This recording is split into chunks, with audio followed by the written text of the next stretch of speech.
नमस्कार दोस्तों, आप सभी का आपके अपने टोटल जॉब न्यूज़ में एक बार फिर से स्वागत है। तो दोस्तों आज हम बात करेंगे कार्यालय जिला कुटुंब न्यायालय जांजगीर जिला जांजगीर चांपा छत्तीसगढ़ की ओर से यहाँ पर विज्ञापन निकल कर आ रहा है। दोस्तों आप सब देख सकते हैं जैसे कि आप सबको स्क्रीन पर दिखाई दे रहा है। तो देख सकते हैं आवेदन पत्र प्रस्तुत करने की अंतिम तिथि या बोले जाए अप्लाई करने की अंतिम तिथि आपका है 25/8/2022 शाम 5 बजे तक। तो देख सकते हैं यहाँ पर कुटुंब न्यायालय जांजगीर चांपा छत्तीसगढ़ की स्थापना में स्टेनोग्राफर, सहायक ग्रेड 3, टाइपिस्ट, सेल अमीन, आदेशिका लेखक और आपका वाहन चालक, भृत्य एवं आकस्मिक निधि मद के जो कर्मचारी यानी कि आप देख सकते हैं वाटरमैन, स्वीपर, चौकीदार के निम्नलिखित जो पदों पर सीधी भर्ती हेतु यहाँ पर देख सकते हैं भारतीय नागरिक और भारत शासन द्वारा मान्यता श्रेणी के अभ्यर्थी से दिनांक 25/8/2022 संध्या 5 बजे तक आवेदन स्वीकार किया जाना है। तो ऑफलाइन आवेदन पत्र आमंत्रित किए जाते हैं। तो देख सकते हैं यहाँ पर बताया गया है कि इसके लिए आपको ऑफलाइन आवेदन करना है स्पीड पोस्ट के माध्यम से। तो रिक्त जो पदों की संख्या आप देख सकते हैं, पोस्ट का नाम है आपका हिंदी स्टेनोग्राफर का है, टाइपिस्ट, सेल अमीन, आदेशिका लेखक, सहायक ग्रेड 3 के अंतर्गत है ये सभी। और आपका वाहन चालक भी है, भृत्य का भी है और आप देख सकते हैं आकस्मिक निधि से वेतन प्राप्त करने वाले कर्मचारी यानी कि वाटरमैन, स्वीपर और चौकीदार यानी कि आपका ग्रेड 4 का है। तो यहाँ पर देख सकते हैं पोस्ट की अगर बात की जाए तो रिक्त पदों की संख्या यहाँ पर देख सकते हैं हिंदी स्टेनोग्राफर का आपका 1 पोस्ट है और वहीं आपका सहायक ग्रेड 3 का 4 पोस्ट है और वाहन चालक का आपका 2 पोस्ट है और भृत्य का आपका 1 पोस्ट है। और वहीं आपका देख सकते हैं लेवल 4 की अगर बात की जाए तो इसमें आपको देख सकते हैं 3 पोस्ट है।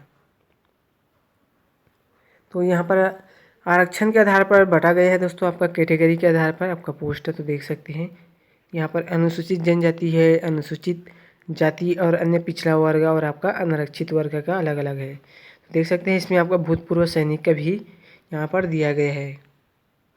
तो मैं आपको दिखा देता हूँ, आप देख लेना।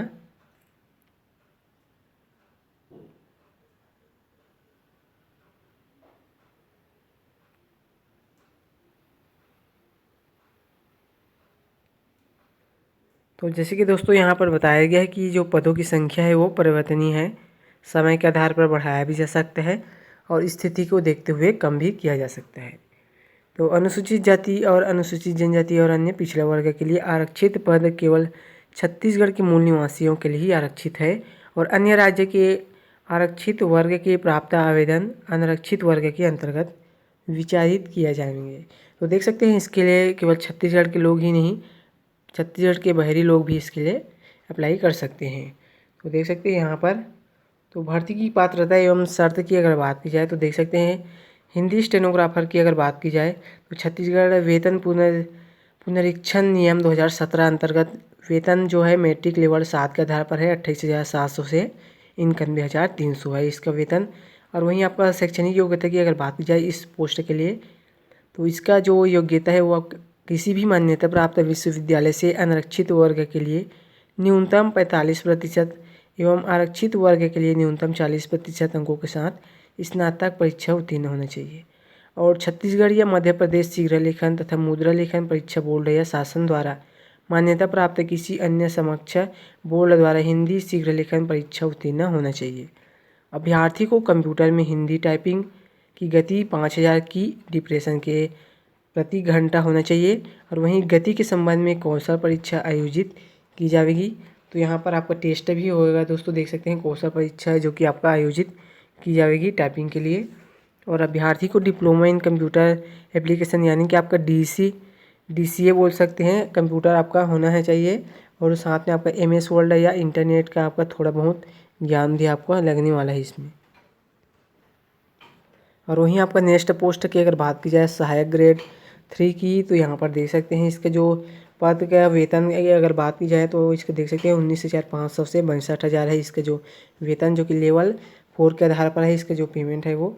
और शैक्षणिक योग्यता की अगर बात की जाए क्वालिफिकेशन की तो इसमें भी आप देख सकते हैं किसी मान्यता प्राप्त विश्वविद्यालय से अनारक्षित वर्ग के लिए न्यूनतम 45% एवं आरक्षित वर्ग के लिए न्यूनतम 40% अंकों के साथ स्नातक परीक्षा उत्तीर्ण होना चाहिए। और अभ्यर्थी को कंप्यूटर में हिंदी टाइपिंग की गति 5000 की डिप्रेशन के साथ होना चाहिए। और अभ्यर्थी को डिप्लोमा इन कंप्यूटर एप्लीकेशन यानी कि आपका DCA और इंटरनेट का ज्ञान होना चाहिए। तो आपका नेक्स्ट पोस्ट है वाहन चालक के पद की अगर बात की जाए तो छत्तीसगढ़ वेतन पुनरीक्षण नियम 2017 के आधार पर है सभी का। तो इसका जो वेतन है वो 19,500 से 62,000 है।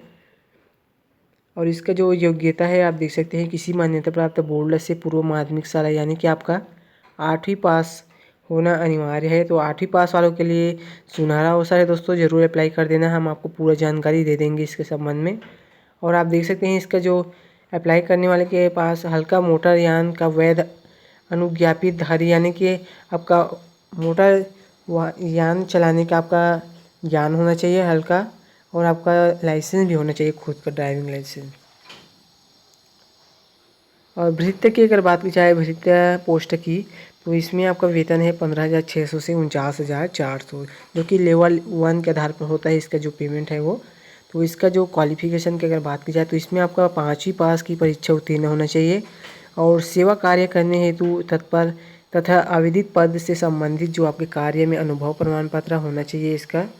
और देख सकते हैं संलग्न करना है अपना जो डॉक्यूमेंट है उसको। और यदि किसी कार्य में विशेषज्ञता रखते हो तो विशेष योग्यता जैसे कि आपका driver, electrician, plumber, AC mechanic, बढ़ाई इत्यादि प्रमाण पत्र भी संलग्न करेंगे, यानी कि आपका ITI बोल सकते हैं। तो आकस्मिक निधि से वेतन प्राप्त करने वाले कर्मचारी यानी कि आपका वाटरमैन, स्वीपर और चौकीदार के पोस्ट की अगर बात की जाए तो इसमें भी आपका क्वालिफिकेशन अगर देखा जाए तो सेम उसी प्रकार है, आपका 5वीं पास होना चाहिए।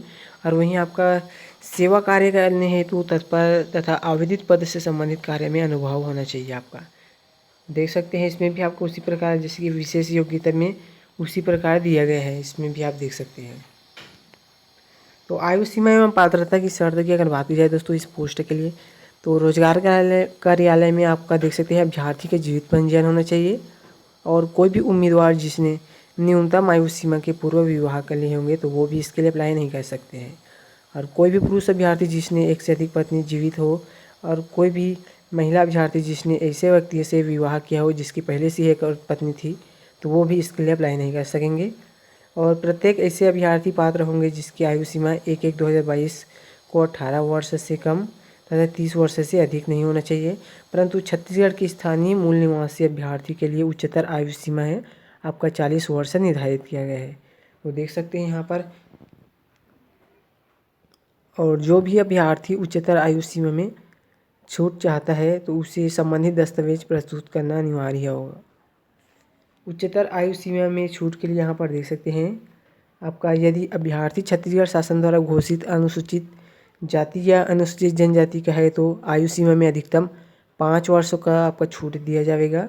और यदि अभ्यर्थी छत्तीसगढ़ शासन द्वारा घोषित अन्य पिछड़ा वर्ग का है तो सामान्य प्रशासन विभाग के परिपत्र क्रमांक के आधार पर देख सकते हैं आपको आयु सीमा में अधिकतम 5 वर्ष की भी छूट दिया जाएगा।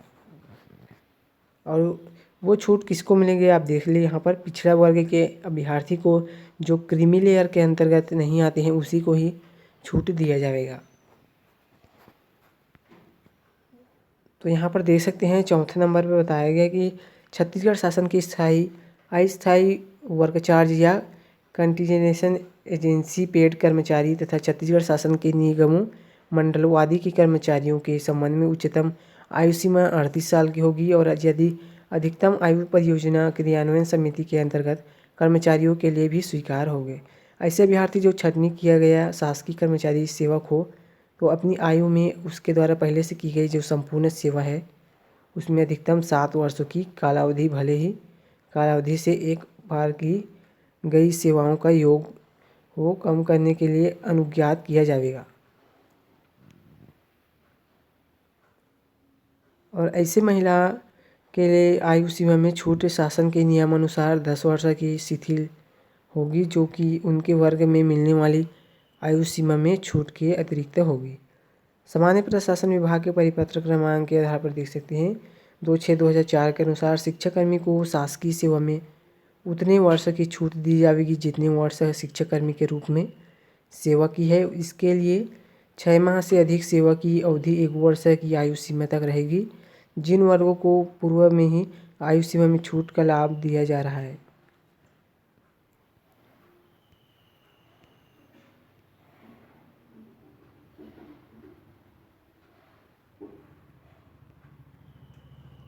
यदि कोई अभ्यर्थी अनुसूचित जाति, अनुसूचित जनजाति या अन्य पिछड़ा वर्ग का है जो विक्रम पुरस्कार धारक हो, तो उसे अनुसूचित जाति, अनुसूचित जनजाति या अन्य पिछड़ा वर्ग की अधिकतम आयु सीमा में निर्धारित 5 वर्ष की छूट और दी जाएगी।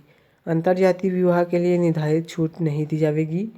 और अनुसूचित जाति, अनुसूचित जनजाति या अन्य पिछड़ा वर्ग के आयु सीमा में 5 वर्ष की छूट, अधिकतम आयु सीमा की छूट में छूट का लाभ आपको दिया जाएगा। देख सकते हैं, यदि अभ्यर्थी कोई छूट आयु के संबंध में लेना चाहता है तो राज्य शासन की आयु सीमा के निर्देशों का उल्लंघन या उल्लेख एवं नियम बताते हुए दस्तावेज का आपका संलग्न करके आपका आयु में छूट ले सकते हैं।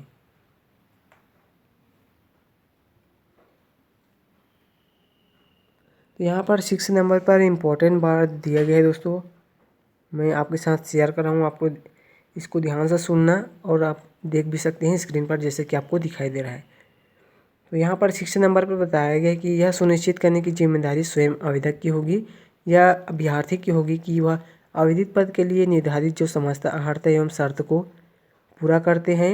अतः आवेदन करने से पहले अभ्यर्थी अपनी अर्हता की जांच स्वयं कर ले और अर्हता की सामान्य जो शर्त है उसको पूरा करने पर ही आवेदन पत्र भेजे। परीक्षा में सम्मिलित किए जाने का यह अर्थ कदापि नहीं होगा कि अभ्यर्थी को अर्हता मान लिया गया है।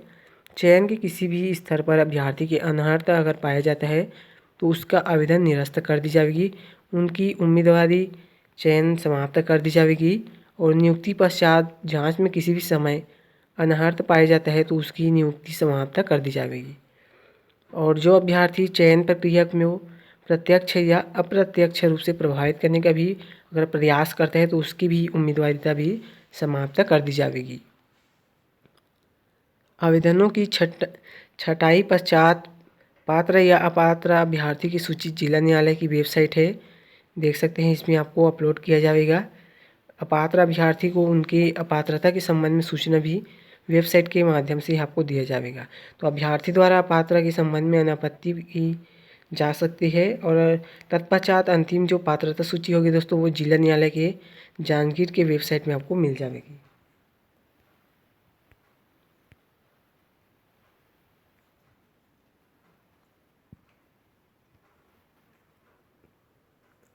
यदि किसी कारण से अभ्यर्थी को परीक्षा की सूचना विलंब से अगर प्राप्त होता है तो उसके लिए कार्यालय की जिम्मेदारी नहीं होगी। इसके संबंध में अभ्यर्थी स्वयं सचेत रहेंगे कि कब कब अपडेट आता है, उसको आप वेबसाइट में चेक करते रहिएगा। और डाक द्वारा भेजे गए आवेदन पत्रों की निर्धारित तिथि के पश्चात प्राप्त आवेदन पर विचार नहीं किया जाएगा और बिना हस्ताक्षर के प्राप्त आवेदन पत्र पर कोई विचार नहीं किया जाएगा। तो हम इसका आवेदन फॉर्म आपको दिखा देंगे और साथ में आपको हम बता भी देंगे कि कहाँ पर आपका साइन लगने वाला है। तो अभ्यर्थी आवेदित पद का नाम आवेदन पत्र पर स्पष्ट रूप से उल्लेखित करेंगे और अभ्यर्थी को एक से अधिक पद के लिए आवेदन हेतु अलग अलग आवेदन करना होगा। अभ्यर्थी को आवेदन पत्र में साथ स्वयं का पता लिखना है और देख सकते हैं यहाँ पर डाक टिकट भी आपका लगने वाला है 5-5 रुपये का 2। और लिखित परीक्षा, कौशल परीक्षा के लिए अभ्यर्थी को स्वयं के व्यय पर ही अपना जो है आपका प्रवेश पत्र में अंकित जो निर्धारित स्थान एवं समय पर उपस्थित रहना होगा और उन्हें किसी प्रकार का यात्रा व्यय यानी कि यात्रा भत्ता वगैरह आपको नहीं दिया जाएगा। तो लिखित परीक्षा, कौशल परीक्षा हेतु पात्र अभ्यर्थी को पृथक से आपको प्रवेश पत्र के लिए बुलाया या पत्र डाक के द्वारा भेजा जाएगा एवं जिला न्यायालय की वेबसाइट पर भी आप अपलोड किया जाएगा, उसको आप डाउनलोड कर सकते हैं। तो परीक्षा परिसर में मोबाइल फ़ोन या अन्य जो संचार यंत्र बोले जाए उसको वहाँ पर आप लिख नहीं सकते हैं। और लिखित कौशल परीक्षा में पुनर्मूल्यांकन पुनर्गणना का कोई प्रावधान नहीं किया गया है। तो आवेदन पत्र प्रस्तुत करने की अगर प्रक्रिया की अगर बात की जाए दोस्तों तो देख ले, यहाँ पर आवेदन पत्र जो है विज्ञापन के साथ संलग्न निर्धारित प्रारूप में है, उसको आप A4 साइज़ के पेपर में आप प्रिंट करवा लेंगे और अपने पोस्ट के लिए अप्लाई करेंगे।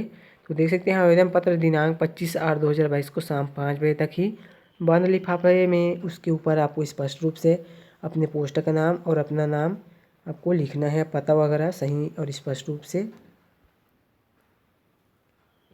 और आवेदक के साथ जन्मतिथि के संबंध में प्रमाण पत्र, शैक्षणिक योग्यता प्रमाण पत्र, जाति प्रमाण पत्र, निवास प्रमाण पत्र, रोजगार कार्यालय का जीवित पंजीयन प्रमाण पत्र, शासकीय अर्धशासकीय संस्थाओं में कार्यरत शासकीय सेवकों को छोड़कर जो विकलांगता प्रमाण पत्र है इत्यादि, ये सब आपको लगने वाला है दोस्तों। और जन्मतिथि के सत्यापन हेतु आपका जन्म प्रमाण पत्र है आपके पास तो आप दे सकते हैं, और नहीं है तो आपको हाई स्कूल यानी कि आपका 10वीं की मार्कशीट आप दे सकते हैं। तो ऐसे अभ्यर्थी जो शासकीय अथवा अर्धशासकीय संस्था में सेवारत है उन्हें अपने नियोक्ता विभाग प्रमुख का उक्त परीक्षा में सम्मिलित होने के संबंध में अनुमति अनापत्ति प्रमाण पत्र आवेदन के साथ संलग्न करना अनिवार्य होगा। और कार्य अनुभव के संबंध में नियोक्ता द्वारा जो जारी कार्य अनुभव प्रमाण पत्र की स्वप्रमाणित प्रति आवेदन के साथ संलग्न करना अनिवार्य होगा। और कार्य अनुभव प्रमाण पत्र की सत्यापित प्रति आवेदन के साथ संलग्न नहीं किए जाने की स्थिति में कार्य अनुभव भी आपका अंक है जो आपको प्रदान नहीं किया जाएगा। तो आवेदन पत्र में चस्पा फोटो स्वप्रमाणित होना चाहिए, यानी कि आपको बताया गया कि आवेदन पत्र में जो आप फोटो लगाएंगे वो स्वप्रमाणित होना चाहिए। वह साथ ही एक बिना प्रमाणित स्वयं का पासपोर्ट साइज को फोटो संलग्न करना अनिवार्य है। और फोटो के पीछे स्वयं का नाम, पिता का नाम एवं जन्म तिथि का उल्लेख जरूर करना है। आवेदन के साथ जो स्वयं का पता लिखना है उसमें 5 रुपये का डाक टिकट लगाना है, जैसे कि आप देख सकते हैं 2 नग आपको लगाना है। और खुला लिफाफा आवश्यक रूप से संलग्न करना है। यदि अभ्यर्थी द्वारा टिकट लगाते हैं या लिफाफा संलग्न नहीं किया जाता है तो परीक्षा के संबंध में अभ्यर्थी को सूचना नहीं प्राप्त होने पर जवाबदारी आवेदक की होगी। विज्ञापन एवं आवेदन पत्र का प्रारूप जिला न्यायालय की वेबसाइट में आप जाकर वहां से आप डाउनलोड भी कर सकते हैं। तो प्राप्त आवेदन पत्रों की जांच पश्चात अभ्यर्थी को लिखित परीक्षा, कौशल परीक्षा के संबंध में जानकारी परीक्षा तिथि के पूर्व जिला न्यायालय जांजगीर चांपा के वेबसाइट में आपको दिया जाएगा। तो देख सकते हैं यहाँ पर नियुक्ति हेतु चयन जो प्रक्रिया है। तो स्टेनोग्राफर हिंदी की अगर बात की जाए सिलेक्शन प्रोसेस की, तो प्रथम चरण में आपका लिखित परीक्षा होगा, फिर आपका जो होगा सेकंड में आपका कौशल परीक्षा होगा जो कंप्यूटर पर होगा। तो यहाँ पर बताया गया है कि जो सामान्य ज्ञान, कंप्यूटर, इंटरनेट, छत्तीसगढ़ समसामयिक इत्यादि विधियों से जो बहुविकल्पीय आप यानी कि आपका 50 प्रश्न होगा, जिसमें 50 अंक की लिखित परीक्षा आयोजित की जाएगी। और आपका जो प्रत्येक प्रश्न होगा उसमें 1 अंक निर्धारित किया गया है दोस्तों। और परीक्षा की अवधि आपका 1 घंटे का है। और प्राप्त अंकों के आधार पर ही आपका मेरिट सूची है वो आपका तैयार किया जाएगा। और जो अंकों के आधार पर जो कुल रिक्त पदों के 15 गुना अभ्यर्थी को आहर्त किया जाएगा एवं कौशल परीक्षा के लिए आमंत्रित किया जाएगा। लिखित परीक्षा के मेरिट सूची में अंतिम क्रमांक पर एक समान अंक प्राप्त करने वाले सभी अभ्यर्थी को कौशल परीक्षा हेतु आमंत्रित किया जाएगा। तो कौशल परीक्षा आपका नेक्स्ट देख सकते हैं, इसमें आपको उम्मीदवार को 100 शब्द प्रति मिनट की गति से 5 मिनट का हिंदी श्रुत लेख आपका दिया जाएगा, जिसमें 50 मिनट के निर्धारित समय में शुद्धता से कंप्यूटर में आपका टाइपिंग करना है। और देख सकते हैं इसमें आपका जो प्रत्येक त्रुटि अगर यानी कि आपको टाइपिंग में अगर गलती पाया जाता है तो उसमें आपका आधा अंक काट दिया जाएगा, यानी कि आपका माइनस मार्किंग है। और सहायक ग्रेड 3 की अगर बात की जाए तो इसमें भी आपका देख सकते हैं प्रथम चरण में आपका लिखित परीक्षा होगा। ये सेम है दोस्तों ये। और इसमें भी आपका सेम है, उसी प्रकार देख सकते हैं 250 शब्द को हिंदी गद्यांश को आपको 10 मिनट में टाइपिंग करना है। तो वाहन चालक की अगर बात की जाए तो देख सकते हैं इसमें भी आपका कौशल परीक्षा होगा, जिसमें आपका 8वीं कक्षा में प्राप्त अंकों के आधार पर ही आपका प्रावीण्य जो सूची है वो तैयार की जाएगा। और आधार पर जो है 15 गुना उम्मीदवारिता को कौशल परीक्षा के लिए बुलाया जाएगा, देख सकते हैं। और उसी प्रकार आपका भृत्या का भी है दोस्तों, देख सकते हैं।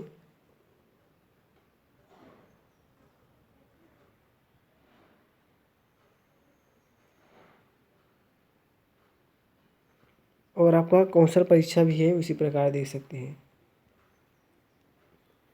और अन्य शर्त की अगर बात की जाए तो देख सकते हैं यहाँ पर स्टेनोग्राफर हिंदी एवं सहायक ग्रेड 3 के पद पर चयन हेतु केवल कौशल परीक्षा के प्राप्त जो अंकों के आधार पर ही आपको वर्गवार मेरिट सूची है वो आपका तैयार किया जाएगा। और वाहन चालक एवं भृत्य के पद हेतु प्रयोगी जो यानी कि हुनर, दक्षता और कौशल के बात की जाए तो उसके आधार पर ही आपका जो मेरिट सूची है वो आपका तैयार किया जाएगा। तो प्रतीक्षा सूची परिणाम घोषित होने की तिथि से 1 वर्ष तक आपका प्रभावशील रहेगी और समान अंक प्राप्त होने की स्थिति में जन्म तिथि के आधार पर ये आपको वरीयता यानी कि आपके पोस्ट के प्रति आपका वरीयता प्रदान की जाएगी। तो जिस अभ्यर्थी की जन्मतिथि पहले होगी उसकी प्राथमिकता वो पहले दी जाएगी।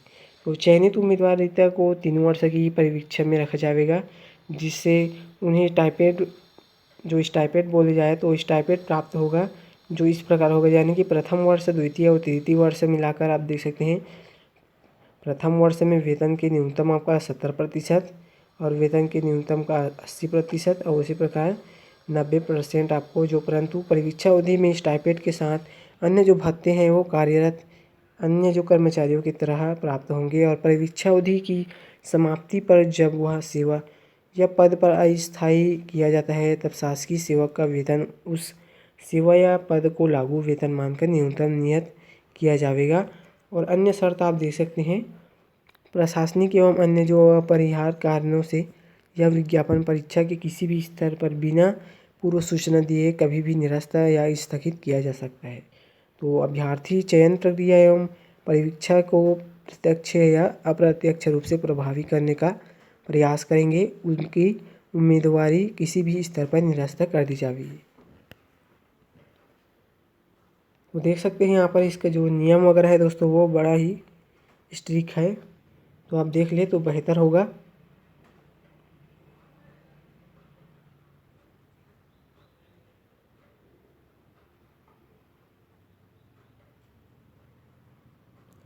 अगर वीडियो अगर पसंद आए दोस्तों या जानकारी आपको समझ आए तो चैनल को सब्सक्राइब करना और ज़्यादा से ज़्यादा अपडेट पाने के लिए जॉब से रिलेटेड बेल आइकन भी प्रेस कर देना। और चाहे तो आप हमारे व्हाट्सएप ग्रुप से भी जुड़ सकते हैं, जहां पर आपको सीधा नोटिफिकेशन के साथ संपूर्ण जानकारी का आपको जानकारी मिलता रहेगा।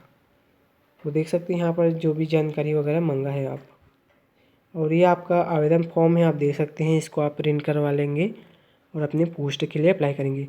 तो किसी प्रकार को आपको डाउट वगैरह हो दोस्तों इस वैकेंसी से रिलेटेड, तो आप हमें कमेंट बॉक्स में कमेंट कर सकते हैं, हम आपको ज़रूर रिप्लाई करेंगे। तो देख सकते हैं यहाँ पर प्रति न्यायाधीश कुटुंब न्यायालय जांजगीर चांपा छत्तीसगढ़, आवेदित पद का नाम यानी कि जिस भी पोस्ट के लिए आप अप्लाई करने यानी कि भृत्य है तो भृत्य लिखेंगे और आपका नाम लिखेंगे, पूरा नाम लिखेंगे अंग्रेजी में, और यहीं आपका पिता का नाम लिखेंगे। और किस भी कैटेगरी के हैं यानी कि अनुसूचित जाति, अन्य जनजाति, अन्य पिछड़ा वर्ग, सामान्य, तो आप किस कैटेगरी में आते हैं उसको आप लिखेंगे। और अभ्यर्थी का वर्तमान पत्र व्यवहार का पता यानी कि आप वर्तमान में आप कहाँ हैं उसका आप पता लिखेंगे। और अभ्यर्थी का स्थायी पता में भी आप सेम लिख सकते हैं। और जन्म तिथि अंकों में शब्दों में दोनों लिखेंगे, लिंग भी लिखेंगे, राष्ट्रीयता क्या आप यानी कि क्या अभ्यर्थी छत्तीसगढ़ का मूल निवासी है तो इसमें भी आपको हाँ लिखना है। और रोजगार कार्यालय का नाम एवं पंजीयन क्रमांक भी आपको लिखना है, डेट भी लिखना है। और क्या आप भूतपूर्व सैनिक है तो या है तो हमें लिखना, और नहीं है तो नहीं लिखना। तो क्या आप विकलांग है, अगर विकलांग है तो आप हाँ में लिखेंगे, नहीं है तो नहीं पे लिखेंगे। तो देख सकते हैं यहाँ पर जो भी जानकारी आपको मांगा गया है दोस्तों हम आपको पूरा जानकारी दे रहे हैं।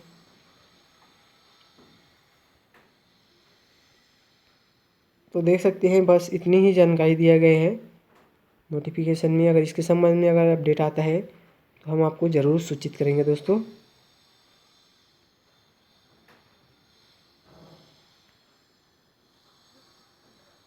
धन्यवाद वीडियो देखने के लिए।